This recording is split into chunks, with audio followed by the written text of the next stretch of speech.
생각하기 참 힘들죠. 또 되게 복잡하죠. 우리가 뉴스도 많이 보고 정보도 많이 얻는데 하루에도 보면은 유튜브로 통해서 요즘 정보를 얻으니까 그 안에 보면 내 알고리즘을 타고 내가 원하는 정보들만 해도 구독한 것만 해도 수십 가지가 되고 많게는 100가지 되는 그런 사람들도 있을 거예요.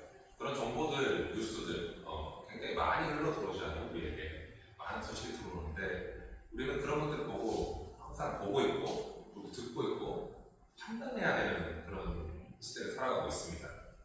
어떤 사람들은 이렇게 말을 하기도 해요. 스스로 생각을 해보세요. 정보는 많으니까 알아서 잘 걸러서 판단해서 들으세요. 이렇게 말하기도 합니다. 그런데 그 말대로 사는 게 생각보다 쉽지는 않아요. 너무 넘쳐나는 정보가 많다 보니까 그 정보 속에서 무엇이 진실이고 무엇이 본질인지 우리는 좀 헷갈릴 때가 더 많아졌습니다. 얼마 전까지만 해도 우리 동네에 러브버거가 굉장히 많았죠. 그 러브버거만 해도 천적이 없다고 그래요. 근데 이제 한 영상 중에 참새가 러브버거를 먹었다고 하는 영상이 있었어요. 그게 알고 보니까 그것도 거짓 정보였어요. AI가 짜릿기한 정보였다고 해요. 그만큼 우리는 이제 뭐가 진짜인지 알아듣기, 알기가 힘든 시대를 살아가고 있습니다. 정보는 많은데 방향은 잃어버렸어요. 자유롭게 판단하라고 우리는 또 배웠습니다. 근데 무엇을 기준으로 삼아서 판단해야 될지 아무도 말해주지 않아요. 그래서인지 우리를 보면 어떤가요? 생각은 더 많아졌어요. 보는 것도 많아졌고 생각은 많아졌고 마음도 더 커졌습니다. 근데 우리는 사실 지쳐가고 있어요. 이 삶을 살아가는데 여기에 신앙 이야기를 더해주면 어떻게 될까요?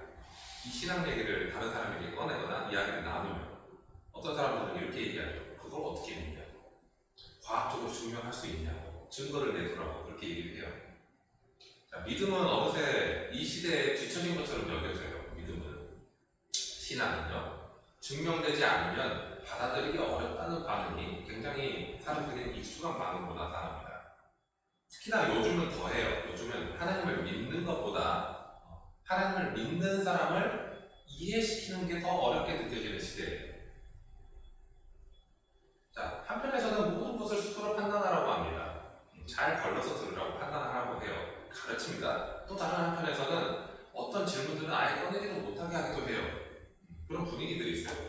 어떤 특정 이슈에 대해서 다른 의견을 말한다든지 의문을 제기하면 어떤가요? 그건 부적절합니다 라고 얘기한다든지 그건 좀 우리 시대에 안 맞는 것 같아 라고 얘기한다든지 또는 우리 집단에 해가 되는 것 같아, 좀 안 맞는 것 같아 라고 얘기를 합니다. 그러면서 조금 이상한 사람 취급을 하기도 해요. 좀 이해할 수 없다라는 취급을 하죠. 자, 우리는 여전히 생각하라고 배워요.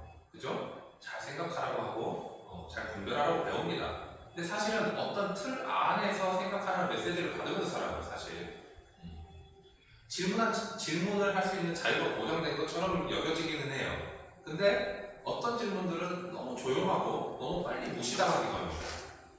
그 결과로 인해서 우리는 어떻게 되나요? 혼란스러워요, 사실. 자유롭게 사고를 하라고 하면서도 정작 중요한 질문을 하지 않게 해요. 학교에서도 질문하거나 어떤 선생님들에게나 어떤 배움을 가진 사람들에게 질문을 하면 어떨까요? 그런 거 왜 물어봐라고 질문을 하죠. 또 정보는 너무 많아요. 그러니까 어떤 것도 확실하게 답이 되어지지 않습니다. 내 생각은 점점 깊어져요. 깊어지는데 우리의 마음은 어떻게 되나요? 점점 더 불안해집니다. 그리고 외로워져요. 이런 생각이나 이런 경험들이 낯설지 않다면 아마 이렇게 생각해 볼 수 있어요. 지금 이 시대에는 우리가 정작 질문을 해야 되는 중요한 질문들을 뭔가 놓치고 있는 건 아닐까라고 생각해 볼 수 있어요. 옛날에 그리스의 소크라테스라는 유명한 철학자가 있었습니다. 그의 제자가 쓴 책 중에 이제 플라톤이라는 제자가 쓴 책이 있어요. 근데 그 책을 보면은 소크라테스가 이런 말을 했어요. 젊은이들을 나쁜 길로 이끌고 나라가 믿는 신을 믿지 않는다는 이런 말을 소크라테스에게 사람들이 했어요. 그 이후로 재판을 받게 되는데 이제 사형 선고를 받을 위기에 처했어요. 소크라테스가. 근데 그때 소크라테스가 그 재판장에 가서 목숨을 구할 기회가 충분히 있었어요. 자기가 생각하는 어떤 철학적인 삶이죠. 그런 삶을 포기하고 조용히 내가 살겠다라고 약속을 하면 그건 살 수 있었어요. 근데 그는 그 길을 거부합니다. 그리고 이 재판관들에게 이렇게 얘기해요. 제가 읽어드릴게요. 만약 제가 입을 다물고 조용히 사는 게 좋다고 말한다면 여러분들은 저를 믿지 않을 겁니다. 그리고 제가 매일같이 어떻게 사는 것이 잘 사는 것인지에 대해서 이야기하고 자신과 다른 사람들을 깊이 돌아보는 것이야말로 사람에게 가장 좋은 일이고 깊이 생각하지 않는 삶은 살 가치가 없다고 말한다면 여러분은 더더욱 저를 믿지 않을 겁니다.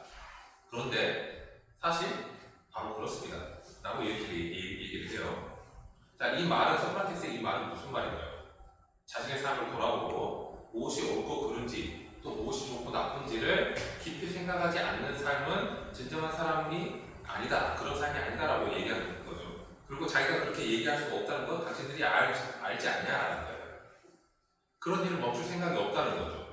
그래서 진리를 찾는 것을 포기하지 않을 거고 그러면 차라리 난 죽겠다라고 얘기하는 겁니다. 사람들은 이 소크라테스의 이 말에 동의할 수도 있고 아닐 수도 있어요. 목숨이 중요하게 생각하는 사람들은 그냥 아니라고 앞에서 얘기하고 그냥 살면 되지 않아? 그리고 다시 활동하면 되잖아 라고 얘기할 수도 있어요. 근데 만약에 동의한다면 아마 이렇게 생각할 거예요. 아, 정말 그렇다. 우리 사람은, 인간은 본능에 따라서 먹고 사는 존재가 아니라 내 삶의 의미를 묻고 더 나은 사람이 되기를 바라는 어떤 그런 존재니까 그 말에는 분명히 일리가 있어 라고 그렇게 생각할 수 있어요. 맞겠죠? 우리가 매일 자신의 삶을 어떤 돌아보고 어디보다 더 나은 삶을 살기 위해서 노력하는 것은 분명히 훌륭하고 가치가 있는 일일 겁니다. 하지만 오늘날 우리는 모든 것을 생각하며 그렇게 배웠으면서도 정작 중요한 질문들을 하지 않아요. 뭔가요? 나는 누구인가? 그리고 무엇을 위해서 살아가는가? 그리고 내가 죽음 뒤에는 무엇이 있을까? 라는 질문들을 하지 않아요. 그런 질문들 앞에서는 우리는 말문을 막혀버리죠. 말문. 누군가 그리고 이런 질문을 한다면 어떤 말을 할까요? 뭐하러 그런 생각하냐? 그런 건 생각하지 마라. 요즘 누가 그런 걸 고민하냐? 라는 그런 말들을 더 많이 할 겁니다. 자기 삶에 아무 도움이 되지 않는 말이라고 할 거예요. 그런데 여러분, 이런 질문들이 없는 것이 바로 우리가 겪는 불안과 어떤 마음의 상처에 대한 진짜 모습이라고 하면 여러분들 어떻게 생각하시나요? 우리는 모든 것을 의심하라고 하는 것과 모든 것을 생각하라고 하는 어떤 자유를 얻었습니다. 근데 역설적으로 정작 어떤 것에도 마음을 둘 수 있는 근거를 잃어버렸어요. 내 마음을 둘 근거를 잃어버렸단 말이에요. 스스로 잘 생각하고 판단하라고 배웠어요. 근데 막상 혼자서 그 판단을 해야 할 때, 정말 중요할 때, 그때에는 결국 내가 혼자 판단해야 된다, 내가 혼자 감당해야 된다는 그 외로움이에요. 내가 혼자 해야 되네. 그 외로움과 근거 없는 선택에 대한 불안을 마주하게 된다는 거예요. 내가 생각하는 이거에 대해서 정말 마땅한 근거가 있는가, 여기에서 내가 정말 괜찮을까라는 거기에 대한 불안감을 계속 안고 있다는 거예요. 여기에 바로 인간의 근본적인 한계가 있어요. 소크라테스가 말하는 그 어떤 생각을 하는 사람은 고결하게 보이기는 해요. 왜? 자기의 어떤 신념과 그것을 이루고자 하는 어떤 것을 삶으로 나타내고 있으니까 고결하게 보이기는 해요. 근데 정답을 제시해 주지는 않아요. 왜 그럴까요? 첫째로 우리가 우리 자신의 삶을 솔직하게 돌아보면 돌아볼수록 우리는 무엇을 발견하게 되나요? 우리의 어떤 위대함이나 우리의 어떤 가능성을 보게 되나요? 우리 자신을 보면 무엇을 더 많이 보나요? 그럼 위대함이나 가능성을 보지 않을 거예요. 오히려 우리는 우리 안에 있는 뭘 보게 되나요? 이기심을 보게 되죠. 우리 안에 있는 비겁함을 보게 되죠.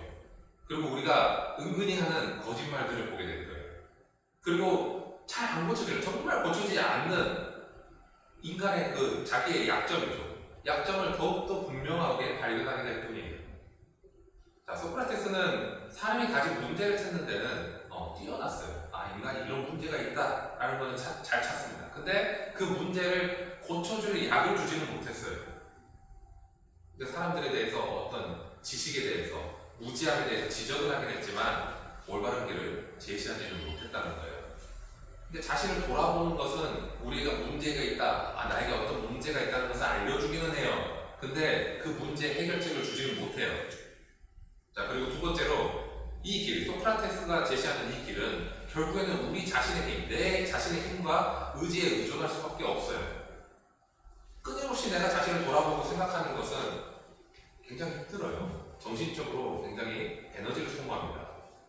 하지만 여러분, 우리가 우리의 의지예요. 우리 의지. 내가 뭔가 바꾸고 싶다는 의지가, 우리가 믿을 만큼 그 의지가 강렬한 힘을 가지고 있나요? 여러분, 새해가 되면 항상 무슨 결심하죠. 어떤 일이 일어나면 우리가 결심을 합니다. 그럼 결심이 얼마나 오래 가던가요? 길어봤자 3일? 정말 길어봤자 한 3달? 길지 않습니다. 우리의 결심은. 이렇게 살지 말아야지 막 다짐을 하면서도 우리는 얼마 안 가서 똑같은 실수를 또 반복해요. 그게 우리의 모습이에요. 이런 우리의 마음은 우리 자신의 어떤 의지로 고치려고 시도를 하기도 합니다. 근데 그런 시도는 이런 것과 같아요. 늪에 빠진 사람이 자기 스스로 머리카락을 막 잡고서 야 나가봐 하는 것과 같아요. 그런다고 늪에서 나갈 수는 없다는 거예요. 왜? 이미 빠져있는 사람은 그 자기 힘으로 나오기가 어렵습니다.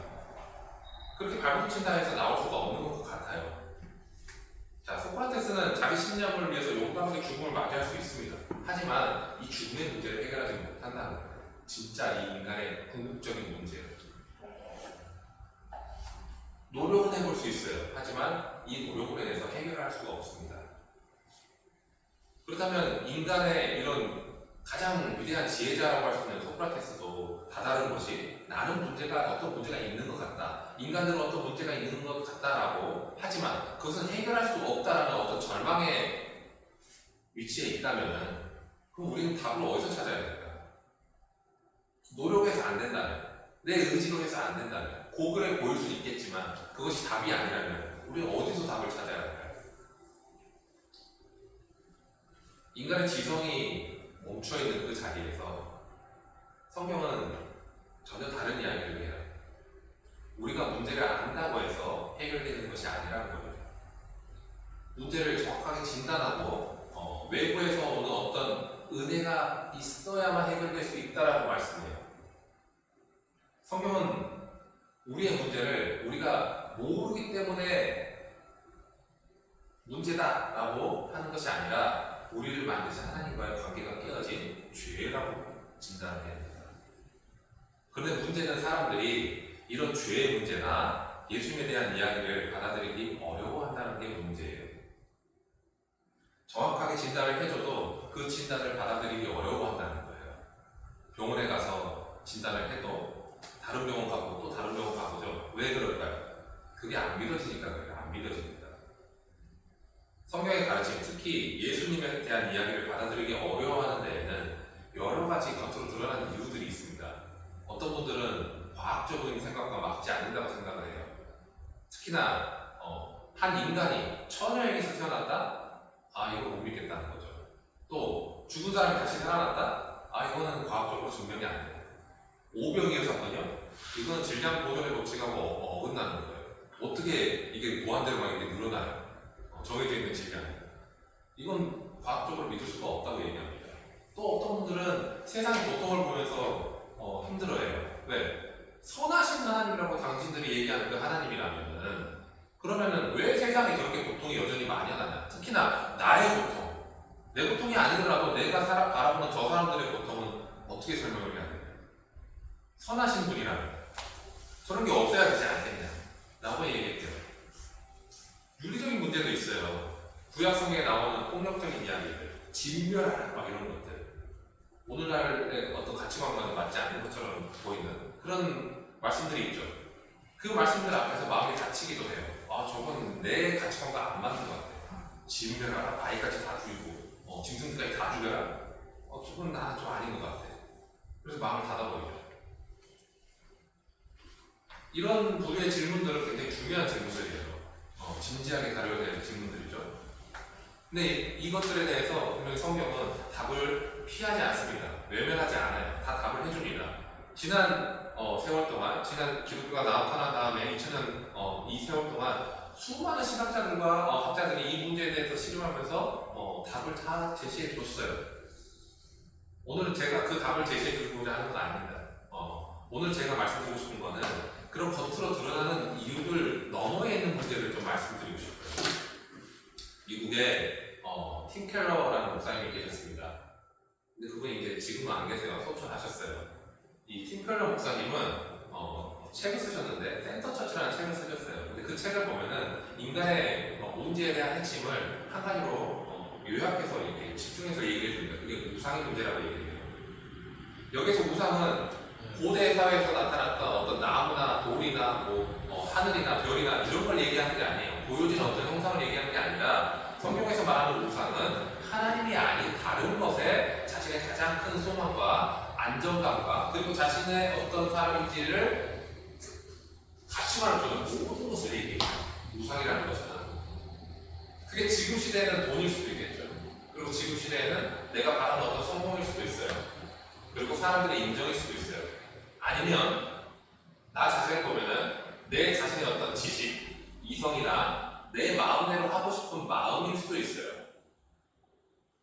여러분, 우리가 신앙을 받아들이기 힘든 이유 중에 하나는 내 머리로 이해하기 어려워서가 아니에요. 지식적으로는 이게 아마 어느 정도는 이해가 될 겁니다. 이해하기 어려워서가 아니라 우리가 받아들이기 힘든 이유는 사실은 이 말씀이 정말로 나를 통제하는 것을 받아들이기가 어렵기 때문에 우리는 신앙을 받아들이기가 어려워요. 특히 하나님을 믿는다는 것은 내 인생의 주인이 내가 아니라는 것을 인정해야 됩니다. 내 판단이 가장 중요한 것이 아님을 인정하는 거예요. 내 계획과 내 욕망보다 더 크고 높으신 뜻이 있다는 것을 받아들이는 겁니다. 그게 하나님 믿는다는 거예요.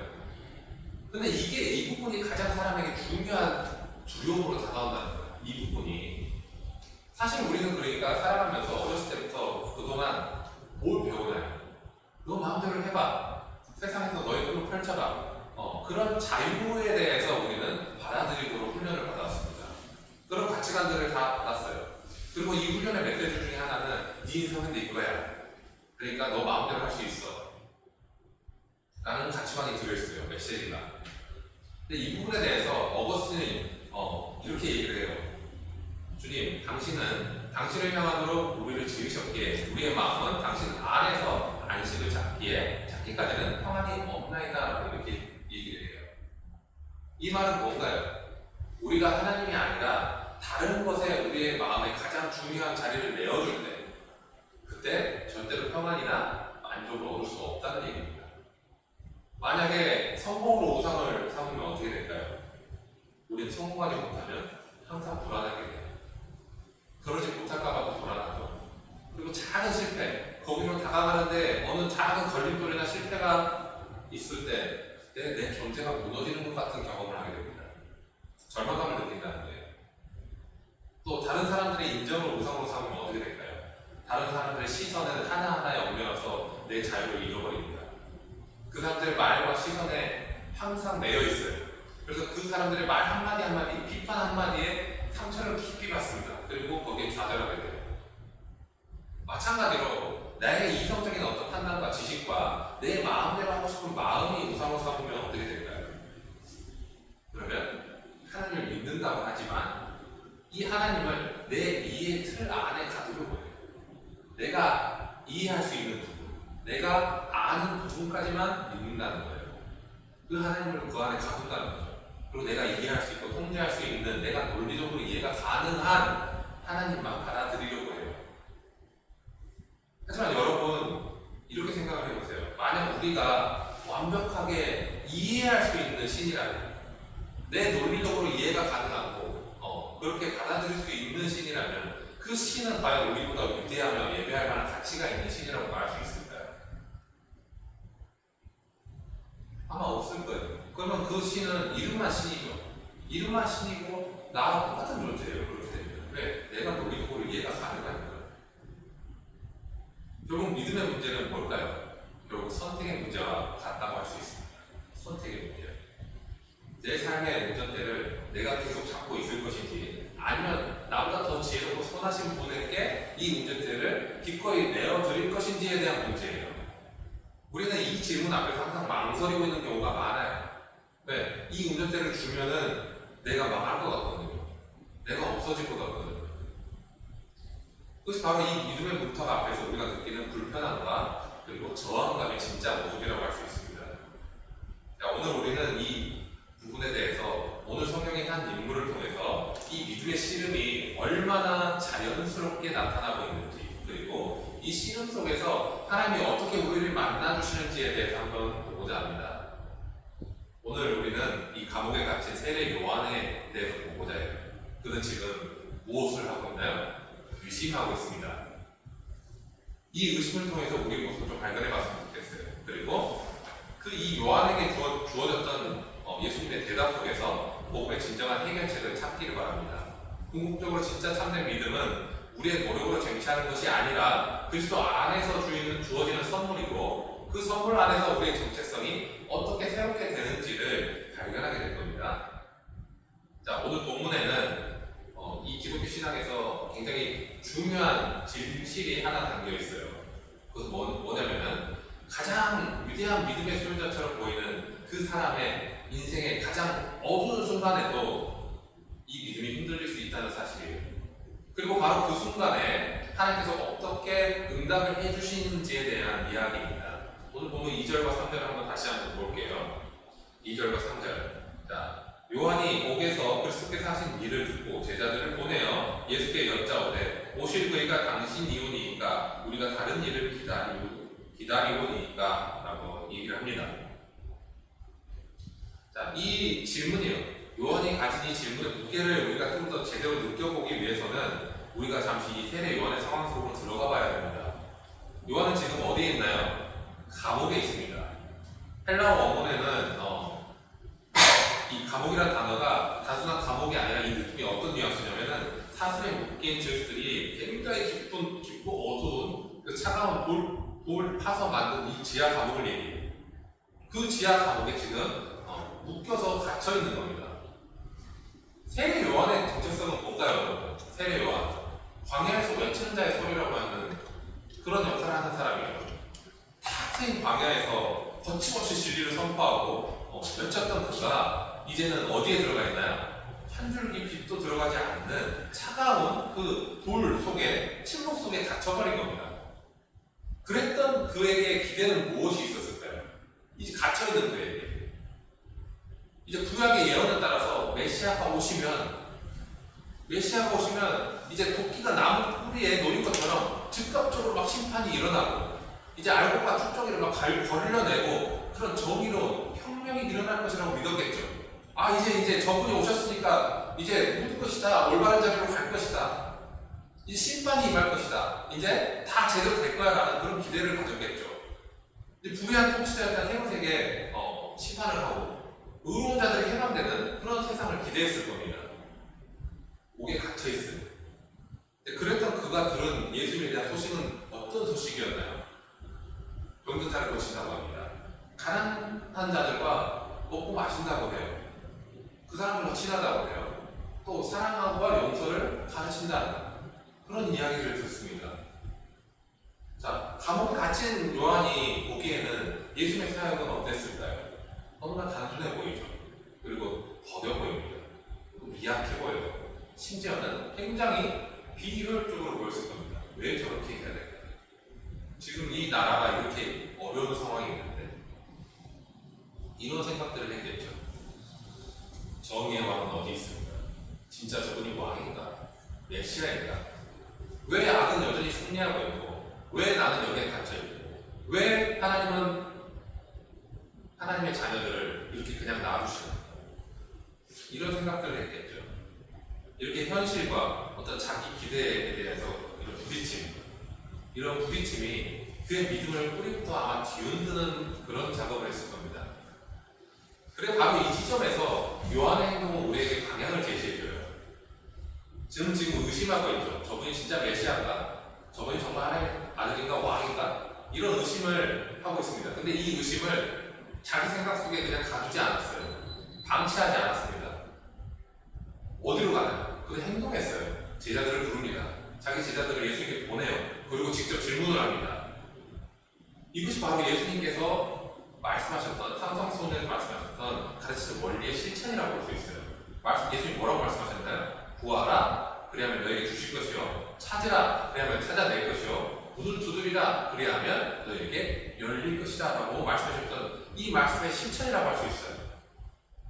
우리는 종종 이 예수님의 말씀이죠. 마태복음 7장 7절의 이 말씀을 뭔가 우리가 원하는 것을 얻어내는 어떤 마법의 주문처럼 생각하기가 쉬워요. 그렇게 오해를 합니다. 그런데 이 말씀은 그런 말씀이 아니에요. 그냥 구하면 다 주신다, 찾으면 찾을 거고, 두드리면 열릴 거야. 그러니까 예수님 무조건 기도해. 그런 말씀이 아니라 이 말씀의 핵심은 하나님과의 관계에 있어요. 뒤에 보면 성령과 연결이 됩니다. 즉, 세례 요한은 지금 자기 의심이에요. 자기 의심을 가지고 구하고 찾고 두드리고 있는 겁니다. 요한은 가장 적절한 질문을 하게 되는 거예요. 무슨 거예요? 구하고 찾고 두드릴 때 뒤에 성령과 연결되는, 성령이 우리에게 마땅히 구할 바를 알게 해준다 그랬죠. 그 구할 바는 의심처럼 나타나긴 하지만 정말로 저분이 메시아이다라는 의심처럼 나타나긴 하지만 진리의 분이신 예수님께 나아가는 질문이었어요. 이런 요한의 행보는 불신앙의 표현이 아닌 겁니다. 그런 것이 아니라 오히려 꺼져가는 자신의 이 믿음의 불씨를 되살리려는 처절한 몸부림이에요. 그리고 가장 진실한 형태로 나타나는 신앙의 행위라고 할 수 있습니다. 간절한 두드림이에요. 이 간절한 두드림에 그럼 예수님이 어떻게 대답을 해주시나요? 예수님이 너는 선지자인데 믿음 그거밖에 안 돼? 응? 너는 어떻게 생각을 그렇게밖에 안 하느냐라고 책망하지 않으십니다. 대신에 굉장히 세심하게 준비된 답을 해주세요. 자, 4절과 5절 한번 보세요. 4절과 5절 예수께서 대답하여 이르시되 너희가 가서 듣고 보는 것을 요한에게 알리되 맹인이 보며 못 걷는 사람이 걸으며 나병 환자가 깨끗함을 받으며 못 듣는 자가 들으며 죽은 자가 살아나며 가난한 자에게 복음이 전파된다 하라. 네.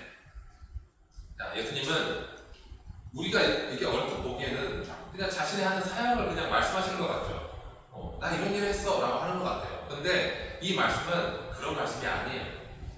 요한에게 내가 뭔가를 한다라는 그런 말씀이 아니라 자신이 하는 이 일들이 다 이미 구약에 말씀하신 표적이라는 것을 말씀해 주는 겁니다. 이사야서 39장과 61장에 예언되어 있는 그런 일들, 메시아가 오시면 이런 일들을 할 것이다, 이런 일들이 일어날 것이다 라는 것을 지금 얘기해 주는 거예요. 그렇게 해서 요한에게 네 믿음을 다시 살려내라고 말씀해 주고 계신 겁니다. 이런 것과 같아요. 요한아, 너는 이미 알고 있는 성경, 그 성경으로 돌아가봐라. 너의 편협한 기대를 내려놓고 하나님의 더 큰 그림을 그려봐. 네가 지금 이루고 있는, 지금 생각하고 있는 것들, 그거 말고 지금 내가 이루고 있는 일들을 자세히 봐봐라. 그것은 약속된 일이다. 구약 성경에 예언된 일이고 하나님께서 예비하신 일이다. 이것이 메시아라는 가장 확실한 증거다. 하나님의 왕국, 하나님의 나라는 네가 생각하는 방식으로 힘의 혁명이나 어떤 힘으로 일궈내는 그런 것이 아니라 하나님의 방식으로 가고 있다라고 말씀해주고 있는 거예요. 그리고 6절에서 예수님은 이 모든 말씀, 이 모든 예언의 성취가 가르침이 가장 중요한 말씀으로 이루어집니다. 6절에 보면 뭐라고 하나요? 누구든지 나로 말미암아 실족하지 아니하는 자는 복이 있도다라고 말씀해줘요. 여기에서 실족하다라는 이 단어는 걸림돌에 걸려서 넘어지다라는 뜻이에요. 나중에 사도 바울이 고린도 전서에서 이렇게 얘기하죠. 십자가에 못 박힌 그리스도는 유대인에게는 거리끼는 것이요 이방인에게는 미련한 것이라고 말했을 때 거기에서 거리끼는 것과 같은 단어예요. 무엇이 거리낀다, 무엇이 걸린다라는 거예요. 바로 십자가에 못 박힌 예수님이 걸린다라는 거예요. 자, 힘이 아니라 오히려 약함으로, 또 심판이 아니라 오히려 사랑으로, 혁명이 아니라 오히려 십자가의 그 죽음으로 세상을 구원하시는 이 우리의 기대예요. 우리의 기대를 오히려 배반하는 것처럼 나타나는 예수님. 그 예수님의 방식이 바로 우리를 걸려 넘어지게 하는 걸림돌처럼 다가온다는 겁니다. 예수님의 이 방식은 우리가 생각하고 있는 고정관념이 있습니다. 우리가 내 중심적으로 생각하고 내 중심적으로 기대를 하는 그 그 기대를 깨뜨리시는 작업을 해요. 그러면서 우리에게 도전을 주는 말씀을 주는 겁니다. 너의 틀에 나를 가두지 말고 있는 그대로의 말씀, 주어진 말씀 그대로의 예수 그리스도를 믿고 따를 수 있겠느냐라고 말씀하시는 것 같아요. 그런데 이렇게 성경적인 증거죠. 하나님 말씀에 대한 증거를 보고도 깨닫지 못하는 것이 우리의 현실입니다. 이것이 우리의 현실이라면 우리는 어떻게 믿음에 이를 수 있습니까? 여전히 이렇게 말씀을 주어졌는데 우리는 깨닫지 못하잖아요. 그럼 어떻게 우리는 믿음에 이를 수 있을까요? 바로 이 지점에서 복음은 우리 스스로의 노력이 아니라 전혀 다른 차원의 해결책을 말씀해줘요. 바로 우리를 위해서 모든 것을 이루신 예수 그리스도를 말씀해줍니다. 이 요한의 이야기는 지금 시대를 살아가는 우리의 이야기이기도 해요. 우리 이야기. 우리도 요한처럼 무엇을 가지고 있나요? 내 나름의 메시아 상을 가지고 있어요. 내 나름의 하나님에 대한 상을 가지고 있단 말이에요. 내가 기도할 때 항상 들어주시는 그 하나님, 나의 아픔을 언제나 아시는 하나님, 당연히 아시겠죠. 하지만 그건 좀 다르죠. 또 내가 언제나 잘 되기를 바라시는 어떤 하나님, 언제나 나를 지지해주고 위로해주고 내 편이 되어주시는 어떤 하나님, 맞는 말이지만 내가 생각한 기준 안에서 생각하는 건 좀 다른 겁니다. 근데 성경이 보여주는 예수님은 어떤가요? 우리가 가지고 있는 어떤 기대를 내 기대를 만족시키는 분이 아니라 그 기대를 넘어서서 내가 가지고 있는 기대의 그 수준을 넘어서서 진짜 우리에게 필요한 것을 채워주시는 분이라는 거예요. 그래서 때로는 내가 가지고 있는 기대를 배반하는 분처럼 우리에게 다가오기도 해요. 왜 저렇게 하시지? 이건 나랑 다른데 라고 느껴진다는 거예요. 그런데 오히려 그분이 진짜 우리의 구주이시기 때문에, 정말로 주님이시기 때문에 우리의 기대를 부수시고 하나님의 뜻을 따라 더 좋은 것을 주신다는 겁니다. 그리고 그 해답은 논쟁을 이기게 해주는 더 강한 논쟁이 아니라 우리의 마음을 진정으로 안식하게 하시는 이 예수 그리스도라는 인격과 그분의 십자가와 그리고 그분의 부활 사역이 있다는 거예요. 그렇다면 이 복음이 우리의 믿음의 문턱에서 서성이고 있는 우리의 삶에 구체적으로 어떻게 적용될 수 있을까요? 여전히 우리는 이 복음의 문턱에서 서성이고 있다면, 이것이 정말 내 삶에 들어오지 않고 나는 여전히 이 앞에서 어른거리고 있다면 이거를 어떻게 구체적으로 적용할 수 있을까? 많은 사람들이 이 부분에서 오해를 해요. 그럼 이제부터 의심하지 말고 그냥 무조건 믿으라는 거구나. 아멘만 하면 되는구나. 그렇게 생각하기도 해요. 근데 그게 아니라는 겁니다. 복음이 우리에게 주는 첫 번째 선물은 열심히 해라, 그냥 막무가내로 믿어라라는 그런 명령이 아니에요. 우리에게 주는 건 뭔가요? 당신은 이미 누구인가? 라는 정체성이 있어요. 새로운 정체성. 복음은 우리에게 이렇게 얘기합니다. 당신의 믿음의 크기나 믿음의 어떤 강함이나 그런 것에 상관없이 정말로 여러분이 예수 그리스도 안에 있다면 여러분은 이미 하나님께 온전히 받아들여진 자녀입니다 라고 말씀해요. 여러분의 구원은 여러분이 완벽한 어떤 믿음에 달려있는 것이 아니라 여러분을 위해서 모든 것을 이루신 예수 그리스도의 완벽한 신실하심에 달려있다는 거예요. 이 새로운 정체성은 우리의 생각과 의심을 다루는 방식을 완전히 바꿔놓게 됩니다. 우리가 하나님께 받아들여진 존재라는 그 정체성을 가지고 나아가는 것은 완전히 다른 방식을 얘기해요. 자, 첫 번째로 우리는 이제 두려움 없이 솔직하게 의심할 수 있습니다. 두려움 없이 의심할 수 있어요. 의심은 우리가 나쁘다고 생각하는 경향이 많아요. 근데 두려워하지 않고 의심할 수 있습니다. 우리는 확신을 갖기 위해서 우리가 원하는 증거를 보고 싶어하는 경향이 많아요. 확신을 갖고 싶어서 눈에 보이는 뭔가를 잡고 싶어합니다. 또 어떤 기적이나 체험이나 어떤 논리적인 확증을 구해요. 그러니까 내가 이해하고 싶어해요. 또는 보고 이거를 잡고 싶어한다는 거예요. 근데 성경은 뭐라고 하나요? 하나님은 그 모든 것을 뛰어넘어서 자기 자신을, 이 땅에 오신 그분이 자기 자신을 내어주셨다고 얘기해요. 그래서 하나님이 세상을 이처럼 사랑하다 독생자를 주셨다라고 얘기해요. 이거보다 더 확실한 증거는 이보다 더 확실한 사랑의 증거가 어디 있냐면요. 하나님이 직접 이 땅에 오셔서 죽으셨다는 겁니다. 우리가 원하는 어떤 기적은 그런 기적이 아니라 예수 그리스도라는 한 인격, 그분이 오셔서 하신 십자가의 죽음과 가르침과 부활 자체가 하나님이 누구신지, 우리를 얼마나 사랑하시는지에 대한 가장 명확한 증거라는 거예요. 다른 어떤 것보다, 내가 바라는 기적이 이루어지는 것보다 주님이 이 땅에 오셔서 나를 위해서 죽으시고 부활하셨다, 이것이 가장 큰 증거라는 거예요. 앞에서 소크라테스 얘기를 했어요. 소크라테스는 혼자서 이성으로 싸움을 했어요. 답을 얻으려고. 근데 우리는 우리의 질문이에요. 우리의 의심이에요. 이런 걸 가지고 답을 주실 분께 나아갈 수 있습니다. 하나님께 나아갈 수 있어요.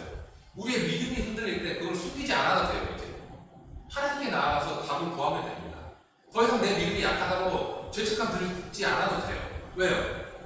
그 질문을 자신을 정리할 필요가 없습니다. 왜요? 하나님이 우리를 사랑하셔서 그 아들을 죽기까지 우리를 사랑하신다는 그 믿음이 있기 때문에 우리는 거기에 흔들리지 않아도 돼요. 오히려 그 질문들을 가지고 아버지께 나아갈 수 있습니다. 그렇게 할 수 있어요. 여러분, 그걸 숨기지 마십시오. 내 믿음이 흔들린다고, 나 의심이 된다고 숨기지 않아도 됩니다. 그걸 가지고 하나님께 나아가면 돼요. 세례 요한처럼 정말로 당신이 메시아 맞습니까? 내 믿음이 흔들립니다라고 솔직하게 기도해 보십시오. 시편의 기자처럼 당신의 고통과 혼란을, 여러분의 혼란스러움과 어려움을 그대로 토로하십시오. 하나님은 완벽한 믿음을 가진 사람의 기도가 아니라 상한 심령으로 나온 자의 그런 기도를 들으십니다. 영국의 신학자 중에 레슬리 뉴비긴이라는 신학자가 있어요. 그는 이렇게 얘기합니다. 기독교의 신앙은 명제에 대한 동의가 아니라 한 인격에 대한 신뢰와 같다라고 얘기해요. 신뢰에 대한 맡김이다. 내가 이해하는 게 아니라 저분에 대한 인격에 대해서 내가 신뢰하고 나를 맡기는 것이 기독교에 대한 신앙의 주제라는 거예요.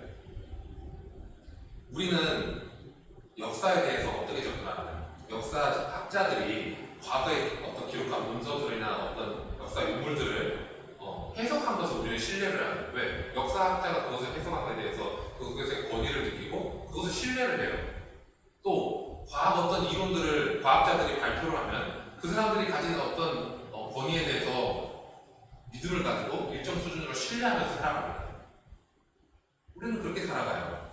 그런데 이 사도들이 믿음으로 고백하고 초대교회가 목숨을 걸고 증거한 이 예수 그리스도라는 한 분의 죽음과 그분의 인격과 그분의 부활하심은 그 어떤 과학적 보고보다도 어떤 역사적 기록보다도 더 실존적이고 실제적인 의미를 가지고 있어요.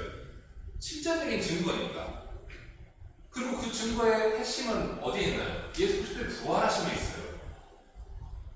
이 예수 그리스도의 죽으심과 부활하심은 단지 어떤 사람이 죽었다가 살아난 게 아니에요. 죽음조차도 그분을 이길 수 없었다라는 선언이고, 그분이 진짜 하나님이시고 그분이 진짜 구주이시다라는 것을 신이 하나님께서 확증하신 사건이에요. 그러니까 예수님은 우리의 의심에 답을 하는 어떤 철학자가 아니라 그 의심을 넘어서서 우리의 마음을 불러내시는 진짜 살아계신 하나님 자신이라는 거예요. 그러니까 도마가 나는 못 믿겠다라고 했을 때 도마에게 뭐라고 하시나요? 너 손가락 여기다 넣어봐. 여기 만져봐. 직접 너가 해보고 믿음 없는 자가 되지 말고 믿는 자가 되라라고 요한복음 20장에서 말씀하십시오. 그렇게 말씀해 주신 누구는 뭔가요? 우리에게 똑같이 말씀해 주세요. 내가 뭐 증거니까 나를 보고 믿어라. 나를 믿어라라고 말씀해 주는 거예요. 자, 두 번째로 우리는 이제 인내심을 가지고 답을 찾아 나설 수 있습니다. 우리가 앞에서 나눈 것처럼 우리는 더 고민하고 더 찾아보고 더 기도해 볼 수 있는 용기를 얻을 수 있어요. 왜? 복음의 정체성이 우리의 정체성이 있습니다. 근데 그 순서가 중요해요. 우리는 답을 찾아야만 하나님께 받아들여진다고 우리가 생각하기 쉬워요. 근데 그렇지 않습니다. 우리는 이미 받아들여졌기 때문에 자유로운 마음으로 진리를 탐구할 수 있어요. 하나님께 나아갈 수 있습니다. 그렇기 때문에 성경에 대해서도 성경을 단순히 어떤 규칙이 죄와 절망에 빠진 이 세상을 어떻게 구원하시는가에 대해서 거대한 어떤 하나님의 사랑의 이야기를 한번 읽어보세요. 사랑의 이야기를. 그리고 그 이야기의 주인공이신 예수 그리스도께 우리가 집중하게 될 때 우리의 이 작은 의심들, 이 의심들은 이 더 큰 이야기 속에서 제자리를 찾아가게 될 겁니다. 세례 요한은 어땠나요? 메시아가 정치적인 일로 질서를 막 이렇게 다시 뒤엎고 로마 제국을 로마 제국 폭정을 무너뜨리고 이 헤롯의 불의를 단죄함으로 해서 왕으로 오시길 바랬어요. 그런 기대를 가졌습니다. 근데 예수님은 그런 바램에 침묵하셨죠. 결국 요한은 감옥에서 죽음을 맞이하게 됩니다. 그런데 주님은 침묵하신 게 아니에요.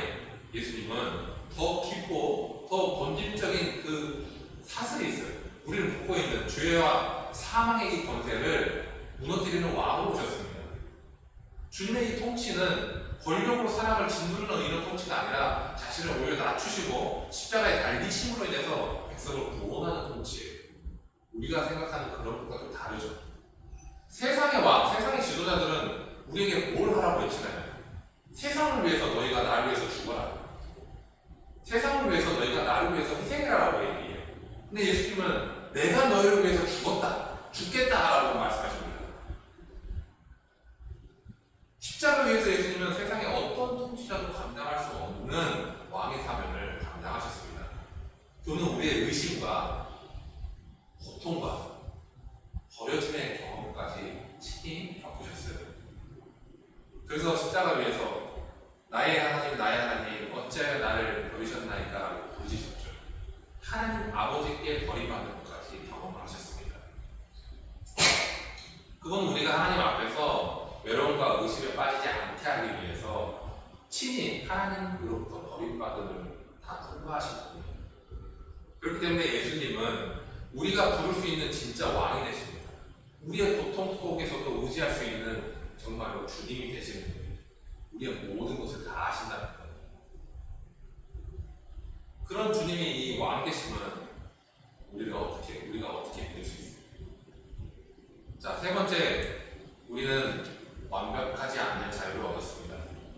이렇게 예수님이 우리를 위해서 죽으셨음에도 불구하고 우리는 여전히 내가 스스로 나의 삶을 통제하는 것을 포기하지 않으려고 하는 경향이 너무나 커요.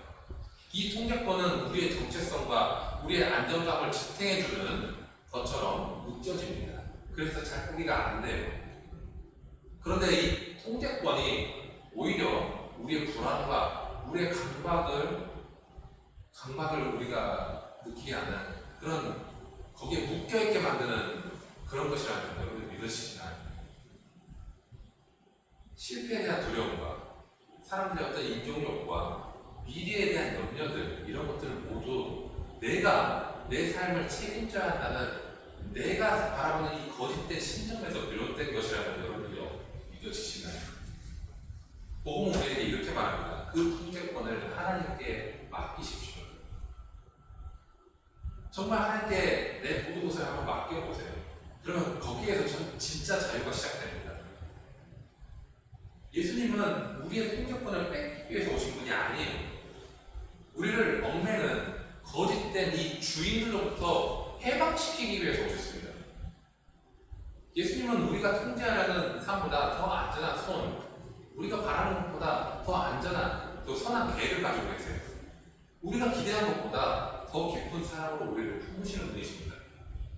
그분 안에서 우리는 우리 존재의 안정감을 느낄 수 있어요. 흔들리지 않는 정체성을 가질 수 있고 절대로 빼앗기지 않을 자유를 누릴 수 있습니다. 왜요? 우리가 더 강해진 게 아니라 우리를 붙드시는 그 주님이 강하기 때문에 주님이 다 이기셨기 때문에 우리는 이길 수 있는 거예요. 자, 갈라디아서 4장 9절에 이렇게 말씀합니다. 너희는 너희가 하나님을 아는 것보다 하나님께서 너희를 아셨습니다 라고 말씀합니다. 이 말씀처럼 우리가 하나님을 붙드는 신앙 그 이전에 내가 하나님을 붙들다는 그 신앙 이전에 주님이 우리를 붙드셨다는 그 사실이 우리에게 진짜 안식을 준다는 거예요. 여러분, 믿음은 스위치를 따갑따갑해서 키고 끄는 것처럼 단번에 완성되는 게 아니에요. 믿음은 우리가 평생을 살아가는 여정에 그렇게 자라가는 여정이라 할 수 있습니다. 어떤 날은 햇살이 쫙 비춰서 우리를 선명하게 비추기도 해요. 어떤 날은 막 흐리고 짙은 안개가 껴가지고 걸어가는 모든 것이 희미하게 느껴지기도 해요. 근데 괜찮다는 겁니다. 왜요? 중요한 것은 우리의 시선이 우리 자신의 믿음의 상태, 내 상태에 있는 것이 아니라 우리를 위해서 모든 것을 다 이루신 예수 그리스도께 고정되어 있기 때문에 우리는 안심할 수 있는 겁니다. 괜찮다는 거예요. 자, 빌립보서 1장 6절에 이렇게 말씀합니다. 너희 안에서 착한 일을 시작하신 이가 그리스도 예수의 날까지 이루실 줄을 우리는 확신하노라. 아멘. 고린도전서 2장 10절에서 13절까지 말씀을 이릅니다. 오직 하나님의 성령으로 이것을 우리에게 보이셨으니 성령은 모든 것, 곧 하나님의 깊은 것까지도 통달하시느니라. 사람의 일을 사람의 속에 있는 영 외에 누가 알리요? 이와 같이 하나님의 일도 하나님의 영 외에는 아무것도 알지 못하느니라. 우리가 세상의 영을 받지 아니하고 오직 하나님으로부터 온 영을 받았으니 이는 우리로 하여금 하나님께서 우리에게 은혜로 주신 것들을 알게 하려 하십니다. 아멘. 이 말씀처럼 믿음은 우리가 유지해야 되는 짐이 아니라 하나님께서 시작하시고 하나님께서 완성해가는 여정입니다. 여러분, 우리의 연약함 속에서 일하시는 성령 하나님을 신뢰하시기 바랍니다. 그분께서 우리의 작은 믿음의 씨앗을 자라게 하시고 우리의 의심의 그 심령 안에 우리를 잠잠케 하시고 마침내 우리를 그 하나님의 진리 가운데로 온전히 인도하실 겁니다. 근데 여전히 우리가 이 믿음의 삶이 잘 느껴지지 않을 때가 많아요. 그때는 우리는 내 믿음이 없어서 그런가 자체가 아니보다는 이 어떤 감정을 억지로 막 끌어내려서 나는 아닌 것 같아. 나는 이 상태는 아닌 것 같아라고 말할 수도 있어요. 그렇게. 근데 그러지 마시고 복음에 대해서 다시 한번 바라보시기 바랍니다. 복음은 우리에게 그렇게 말하지 않아요. 믿음이라는 것은 감정이 아니라 하나님께서 먼저 주시는 선물입니다. 우리의 감정이나 노력 이전에 주님이 먼저 우리를 더 붙들어 주셨다는 그 은혜의 손길로 시작하는 거예요. 자, C.S. 루이스라는 분이 있어요. C.S. 루이스가 이제 소설을 썼었는데 스크루테이프의 편지라는 그 소설을 썼습니다. 그 책 안에는 이 영적 현실에 대해서 악마의 관점으로 이것을 다뤄요. 굉장히 흥미롭게 묘사를 하는데 이 책은 이제 고참 악마인 스크루테이프가 신참 악마의 조카 워무드에게 인간을 유혹하는 방법에 대해서 편지를 쓰는 형식으로 되어 있습니다. 스크루테이프가 이제 8편째 편지를 쓰는데 그 편지 안에 이런 내용이 있어요. 인간의 어떤 영적인 삶에는 반드시 파도처럼 오르내리는 어떤 이런 것이 있다는 거예요. 그리고 침체기가 있다고 얘기를 합니다. 영적 신앙에는 침체기가 있다는 거예요. 그리고 이 침체기야말로 인간을 넘어뜨릴 정말 기회다라고 이 악마, 사탄, 스크루테이프가 모두에게 얘기를 해줘요. 그때 인간을 넘어뜨릴 수 있어 라는 거예요. 자, 근데 이렇게 말합니다. 환자는 이제 그리스도인 얘기예요. 환자가 이 침체기에 있을 때 그의 신앙이 단지 한때의 감정이었을 뿐이라고 속상해요. 기도와 순종이 아무 의미 없는 눈처럼 느껴지게 만들어라. 그래서 결국 포기하게 만들어라 라고 얘기를 해줘요. 근데 스크루테이프가 진짜 두려워하는 것은 한 가지가 있어요. 그게 뭐냐면 바로 하나님께서 이 침체기를 사용하신다는 거예요. 하나님은 우리가 감정에 의존하는, 우리의 어떤 이렇게 오르락내리락하는 그 감정에 의존하는 우리가 생각하는 이 유아기적인 신앙에서 벗어나서 아무것도 느껴지지 않는, 정말 이게 정말 제대로 신앙생활 하는 건가라고 그런 어둠의 영역에서도, 영적인 어둠의 영역에서도 오직 의지로 내 감정이나 느낌이나 내 판단이나 그런 게 아니라 내 의지로 주님을 선택해서 더 성숙한 그 믿음의 존재로 자라나기를 원하신다는 거예요. 의지로요. 아무것도 아니어도 내 의지로 선택할 수 있게 한다는 거예요.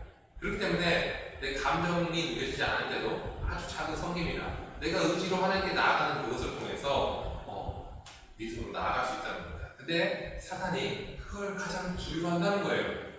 내 의지를 발현하는 걸 사탄이 두려워한다는 겁니다. 우리가 그럴 수 있잖아요. 기도에 확신이 없을 수 있어요. 또 주님 앞에 나아가려는 그 의지 자체가 굉장히 약할 수 있습니다. 근데 그 의지 자체가 아주 작은 것이 할지라도 하나님께서 가장 기뻐하시는 예배가 된다는 거예요. 감격이 느껴지지 않아. 우리 예배 중에 찬양 중에 내가 아무 감동이 없어서 이 공동체 안에 머무는 것이 아무 뭔가 의미가 없는 것처럼 느껴져도 하나님은 여전히 우리 안에서 일하신다는 거예요. 그러니까 내가 뭔가를 이뤄내는 것이 아니라 이미 우리 안에 일하고 계시는 주님의 은혜에 반응하는 것이 의지라는 겁니다. 우리가 믿음으로 순종하려고 할 때 사실 그 의지조차도 성령 하나님께서 우리 안에서 일하시는 은혜의 열매라는 거예요. 그렇기 때문에 우리가 하는 순종은 내 것이 아니라 하나님 은혜에 우리가 붙어있는 그 삶이 되는 겁니다. 주님 말씀하신 것처럼 가지가 붙어있어야 된다고 하죠. 그거 같아요. 자, 오늘 우리는 여러분 한 가지 질문으로 시작했습니다. 검토되지 않는 삶은 정말 가치가 있는 건가? 이런 질문으로 시작을 했어요. 소크라테스는 자신의 삶의 전체를 비춰보면서 그렇지 않다라고 답을 했고 결국에는 그는 죽음을 택했습니다. 소크라테스의 삶은 우리에게 질문에 대한 중요성을 일깨워주긴 했어요. 하지만 답을 주지는 못했습니다. 그러나 복음은 전혀 다른 관점으로 우리를 불러줍니다. 주님은 우리에게 너희의 삶을 스스로 검토해서 완벽하게 만들어라라고 말씀해 주지 않아요. 그렇게 요구하지 않습니다. 주님은 오히려 우리에게 이렇게 말씀해 줘요. 너희가 검토하는 그 검토된 삶, 그 실패와 절망과 죄악을 가지고 모두 나에게 와라. 내가 너를 위해서 대신 검토받았고 대신 심판받았고 대신 죽었다라고 말씀해 줍니다. 소크라테스는 우리에게 너 자신을 알아라라고 얘기해줘요. 네가 얼마나 비참한 존재인지 알아라고 말해줍니다. 하지만 예수님은 우리에게 뭐라고 말씀하시나요? 내가 너를 얼마나 사랑하는지를 알아라고 말씀해주세요. 주님의 지신 그 십자가는 우리의 모든 질문과 우리의 모든 의심에 대해서 하나님의 최종적인 대답입니다. 그리고 부활하심은 이 죽음이라는 인간의 마지막 한계에 대해서 하나님의 최종적인 승리의 선언이고 하나님께서 예수님을 우리의 구주로 확증시켜 주시는 하나님의 궁극적인 선언입니다. 하나님이 우리의 고통을 외면하지 않으신다는 증거예요. 여러분, 그러니까 우리의 연약함과 부족함 때문에 절망하지 않으셔도 됩니다. 주님께 나아가면 돼요. 주님은 여러분의 모든 생각을 다 알고 계십니다. 이해하고 계세요. 주님은 여러분들이 하는 그 의심과 질문을 다 아십니다. 그리고 주님 자신이 바로 그 모든 선택에 대한 질문에 대한 해답이라고 말씀해줘요. 주님은 당신을 판단하기 위해서, 여러분을 판단하기 위해서 서 계신 것이 아니라 여러분들을 안아주고 여러분들을 용납하고 이해해주고 사랑하기 위해서 두 팔을 벌리고 십자가를 분이 계십니다. 여러분, 이 자리에서 여러분들이 다양한 마음을 가지고 오셨을 거예요. 어떤 분은 확신을 얻기 위해서 오셨을 수도 있고 어떤 분들은 그냥 오래된 습관처럼 그렇게 예배하기 위해서 오셨을 수도 있습니다. 어떤 분들은 마음속에 참아 못하는 그런 질문을 가지고 오셨을 수도 있어요. 괜찮습니다. 근데 교회는 원래 그런 곳이에요. 답을 알아서 온 것이 아니라 답을 찾고자 온 것입니다. 모든 것이 해결된 사람들이 모인 곳이 아니라 해결되지 않은 문제와 신음하는 사람들이 주님을 만나기 위해서 오는 곳입니다. 여러분들 믿음의 어떤 신앙의 문턱에서 망설이고 계신 분이 있을 수 있어요. 내 인성이 정말 맞는 것인지, 내 판단이 맞는 것인지, 내가 받은 어떤 상처가 나를 너무나 힘들게 하는데 이건 어떻게 없앨 수 있는지, 나는 이렇게 불안해하는데 어떻게 나아가야 될지, 이런 것들이 나를 가로막고 있을 수 있습니다. 그런 모든 것을 가지고 하나님께 나아가보세요. 완벽하게 이해되지 않으려고 믿으려고 애쓰지 않아도 괜찮습니다. 그냥 기도해보세요. 예수님께. 주님, 저는 믿어지지가 않습니다. 그러나 믿고 싶습니다. 주님, 제 믿음을 도와주십시오. 기도하시면 됩니다. 그렇게 우리가 내가 가지고 있는 의심을 가지고 주님을 향해서 문을 두드릴 때 주님은 그 문 저편에서 우리를 책망하는 목소리가 아니라 우리를 위해서 대신 절규하시고 대신 죽으시고 또 중보하시는 그 구원자의 목소리를 우리는 듣게 될 겁니다. 여러분들 가진 모든 질문과 의심을 짊어지신 그 예수 그리스도의 품 안에서 진정한 자유와 평안을 누리시는 우리 모두가 되기를 주님의 이름으로 간절히 축원합니다.